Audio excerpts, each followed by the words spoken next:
Felix and my chief financial analyst, Tallulah, here with the roundup and the panic at Credit Suisse plus hyperinflation in Germany. Yeah, 45%. The reading today. I am not making this up. That is not a joke. That is not some sort of dry run. That's what we're talking about here. Is something going to break in this market? An abysmal week. We're up about 0.4% on the week after being up 6.5% at some point. Even my shirt is looking a little disheveled, hey? That's what happens in these markets. Actually, it's been a brilliant week, made a lot of money from our point of view, but you know, that's the options game. Different story to being a long stock investor. That is not doing quite as well for obvious reasons. And none of the following is, of course, financial advice. It all comes straight from Tallulah. So if you take advice from cats, then that's what you're doing here. She's a very smart cat, though, I must say. Well, she made me say that.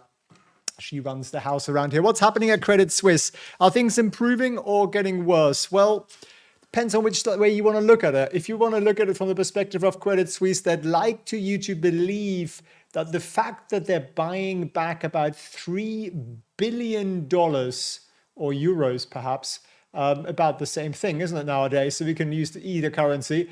A buyback of debt. So they're buying their own debt at a discount because the market doesn't believe they're going to repay 100% of it. And that's a move essentially out of the Deutsche Bank playbook from 2016, where they bought back 5.4 billion of their own debt. The market was kind of like, oh, that means they've got cash. That means the situation isn't so bad. Look, they're taking advantage of this. They've got some liquidity. And then a couple of weeks later, the market was like, I think they were bluffing. And I think that's exactly what's happening here. Apparently, it builds confidence in the liquidity of the balance sheet and helps reduce their funding costs. But it's only 3 billion. It isn't really all that much. And that's because they're wishing to preserve their capital because they haven't got that much of it. So I don't really think it's all that great. Their rating is still BBB, but it's negative, the outlook. So it's a way of muddling through the current situation as they hope to bring down its CDS spreads from insane levels. This story isn't over. You don't sell the family silver, that hotel in Zurich, and buy back your own bonds at the same time in some sort of desperate move, because they're going to be hitting the bond markets and the equity markets pretty soon to raise some capital, and they need to calm the market. So we're seeing the stock price improving a little bit today here. It's coming down. I can show you the full chart as well, wherever it went. Where did it go? It's over here. Here it is. So coming down hard, and then a bit of an improvement today, up 13%. Well, I say a bit of an improvement, but it's still trading at $4.88. You go out 5 years, and it doesn't actually fit on a chart. It looks like some sort of fluffy meme coin, doesn't it? They were trading at $15 not too long ago, so they're still down. How much is that down? I mean, remember, this is a bank, right? This is not some sort of biotech fund or something. 67%. So it's still pretty hideous, still pretty ugly. And the CDS market, not impressed. Now, what we are a bit more impressed with so far is options portfolio for me in the community up 106% on the year. If you follow my trading protocol that we've developed, then you too can be making money. Here is one of my coaching students. He made a combined return on $1,815 this week on 20K invested. That's pretty sweet. And he says, lucky to find such amazing teachers. Felix, Jesus, Elliot, those are two of my coaches. And yeah, brilliant. All of his trades here. So come and join us. You know what to do. FelixRuns.org/coaching is where you got to go. Give us a call if you have at least a 5-figure portfolio, or 6 or 7 or 8 or 9. Yeah, we have all of those guys in the community. A few ladies as well, but for some reason, mainly men. I don't know why that is really. Now, bond volatility is insane. Absolutely insane. And it's basically saying something's going to break. That's what the bond market's saying. I don't mean to freak you out.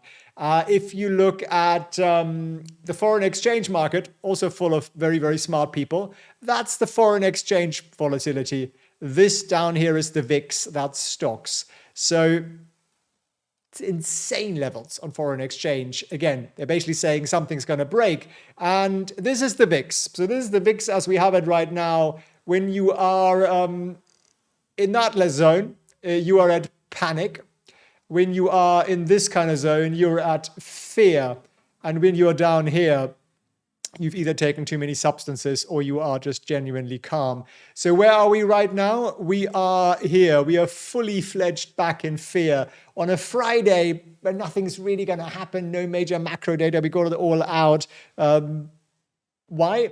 I don't know. Basically, the market's saying something's going to break this weekend. That's sort of the way I'm reading that. I'm not saying it is, but Credit Suisse, this normally when interest rates rise as quickly as they've done, we find some sort of skeleton in a closet somewhere, some sort of scandal.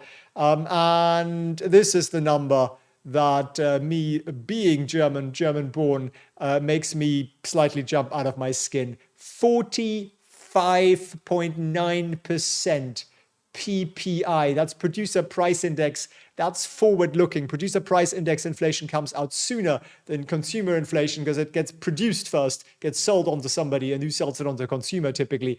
45.9%. We have not had that since 1923. Which isn't really a particularly happy period of German history, as you can imagine. I'm not saying that's the causation here or anything like that, but I'm just saying this is a scary ass number that we've not seen for 100 years. So why? Energy costs. Energy costs, energy costs, energy costs, despite everything the German government is doing. So expect a significant recession there in Germany, and that will be an opportunity. That's what my coach, one of my coaches was saying today as well. He's looking forward to European stocks further on a discount. And that is an opportunity. How? Well, it's an opportunity for trading always. Volatility this high is God's gift to options traders. And there are also brilliant opportunities to buy great cheap stocks. So we actually talk about both in our coaching programs. Check it out if you want to make these kind of returns. You want to understand the system, the protocol that I've developed that allows relatively novice traders like the one I just showed you to say, look, I'm making these returns. They wouldn't be able to do it without it because I slaved for quite some years to develop it through a lot of learning from people in the industry and people in banking and trading, which is sort of where I came from, but also a lot of trial and error because you can't just copy and paste what a hedge fund does to a portfolio that might be 6 or 7 figures. Even if it's 8 figures, you still like an insect compared to what a major fund does, and that does somehow limit and restrict what you can do. You also haven't got access to quite the same data and all that kind of stuff. So we had to come up with a system, and I say we, me and Winston, that would actually allow me to make these returns, build that second income stream so that I could be free from the shackles of a 9 to 5 or more like a 9 to 9. And it's just brilliant. It is absolutely fun. It's absolutely fantastic. I absolutely love teaching it. We've got thousands of people on the program, so check it out. Go to felixfranz.org/coaching. If you've at least a 5-figure portfolio. If you're not quite there yet, you're starting out, then come and join the Master Options program. That's a pre-recorded 100 lessons plus. You also get to see me trade live every week, so you get to see all the trades I do in the Master Options portfolio. Take advantage of that coupon code there, freedom, before the end of the weekend, and make this weekend the weekend that's actually literally going to change your life. And you might say that's a silly, corny thing to say, but no, I see it. I see it again and again and again. It literally changes your life. We've got people talking about, buying millions of dollars worth of boats and retiring and floating around the Caribbean and that kind of thing because they can make money without having to go to the office. So there we are. I appreciate you watching. I wish you a beautiful weekend. If there's anything major happening, I'll of course be updating you. And thanks for tuning in.